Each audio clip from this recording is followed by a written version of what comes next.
You ask Tiger to solve. This deals with linear equations with one unknown. The final result is t equals 4. Let's solve it step by step. Swap sides. Group all constants on the right side of the equation. Subtract 2 from both sides. Group like terms. Simplify the arithmetic.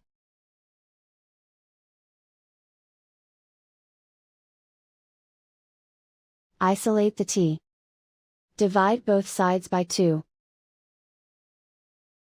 Simplify the fraction. Find the greatest common factor of the numerator and denominator. Factor out and cancel the greatest common factor. And so the final result is t equals 4.